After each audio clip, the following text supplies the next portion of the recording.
Why don't we make it in electronic format, the ePortfolio?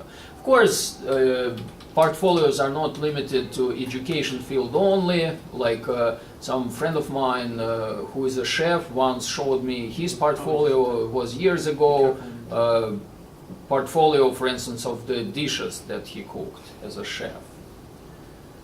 But primarily for education, and if your major is education, then you know what I'm talking about, because it's mandatory, and for many other classes you have to create it or use the one that you already have. By the way, for this class, if you already have an ePortfolio from before, use your old ePortfolio. Just kind of make the project for this class to appear there the way that I will easily see them. You might use your old sections there, but make sure that you add a section online bibliography where you'll place the final project for this class. Okay, choose a theme. They already have it pre-selected. Use selected templates theme. Now, permissions. Private to me, the first one, it's a very useful feature. However, you're not allowed to use it in this class, because what happens often, people make it private to them, and then I cannot see it. Therefore, for me, it's like you don't have an ePortfolio at all. There is no difference.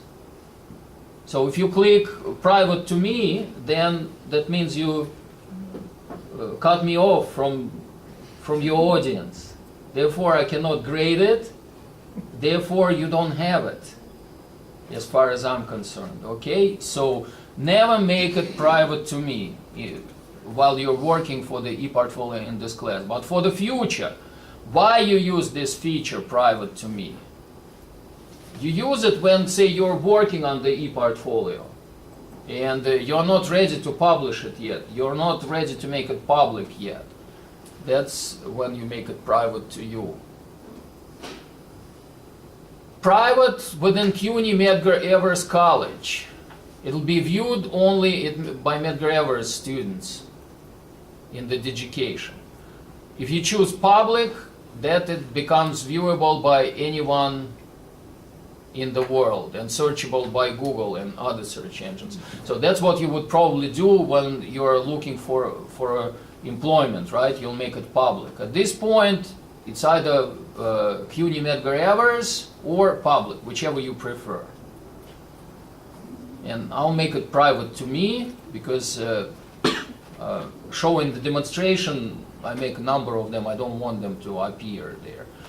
But you are not allowed to make it private to yourself for this class, because in the past I allowed it, and many students, they just make it private to themselves. They forget about it. They might create a fabulous ePortfolio, which I don't get to see because I don't have access to it, and I don't even know about its existence.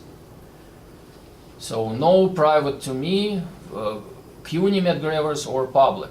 And if any of you are concerned about the privacy and perceive this ePortfolio as not private enough, then you can talk to me. And what you can do, I guess, you could use a pseudonym, some kind of fake name, and say instead of your picture, put some picture of a cartoon there, something like that. But you'll have to let me know that this is your ePortfolio.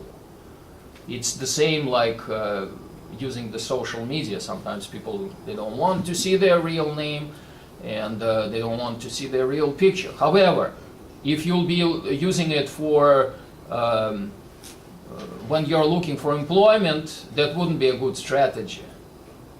Kind of substituting your name for something else and your picture. It would be recommended, of course, to use your real information. And speaking of things like resume, if you don't want to put your real resume there, it doesn't have to be your real resume. It could be kind of generic resume. You could put any information you want there. Okay. Tagging is like on the Facebook. Do not allow tags by editors, allow tags by anyone.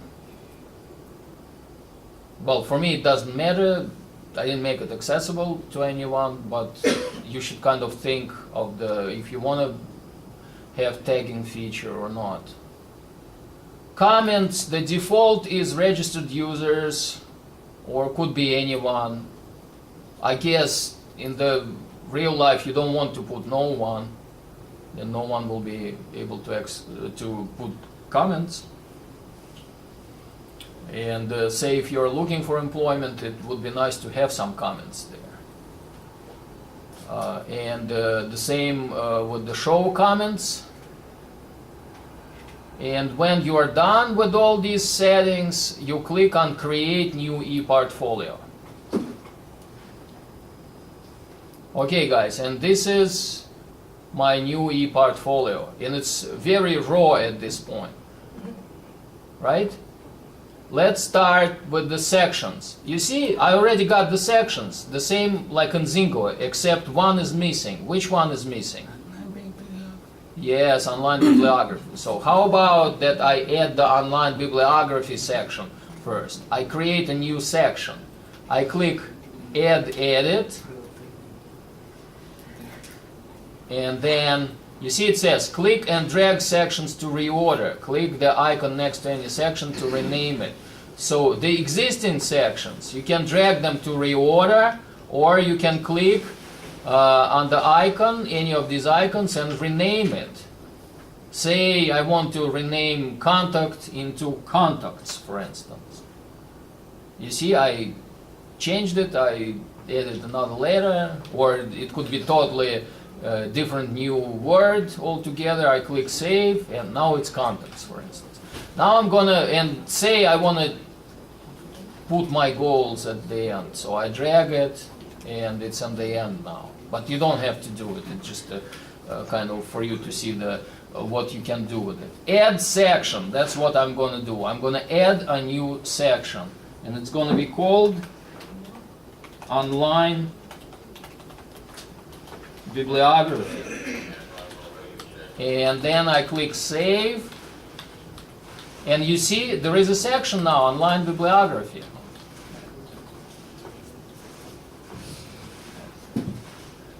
But let's start with the bio, with the biography, the default one. So I click on the default one, bio, and I already got some stuff here preset.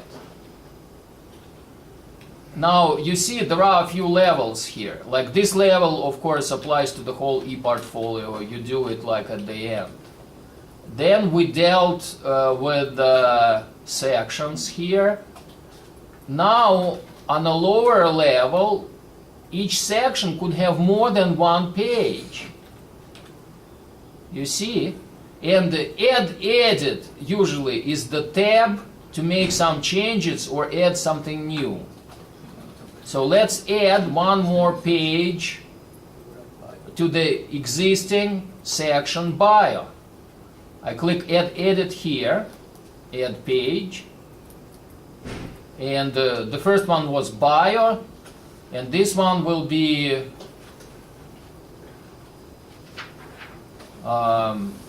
say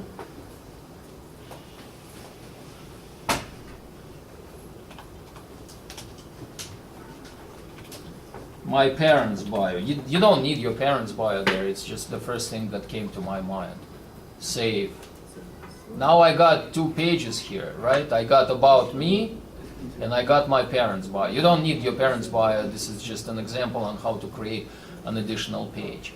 So I'm going back to about me, and now I'm working with this particular page, which is part of the section bio.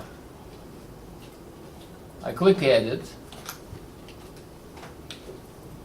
And you see it gives you like this window which looks like a small simple word processor.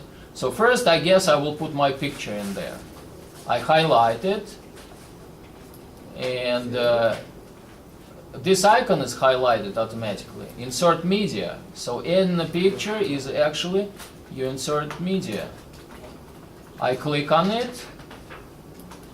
Then I'm doing it from my computer, but it could be media from the web. Choose file. I choose file. And let's say I have my picture on the desktop. And let's say this is my picture.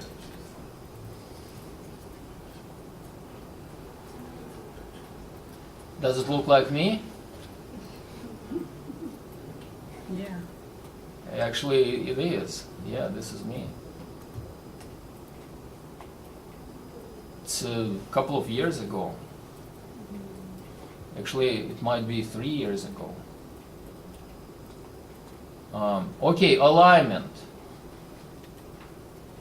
Say I decide to align it to the right. Usually you align it to the left, to the right for the sake of experiment. Insert, and it didn't appear. You didn't put in your dimensions.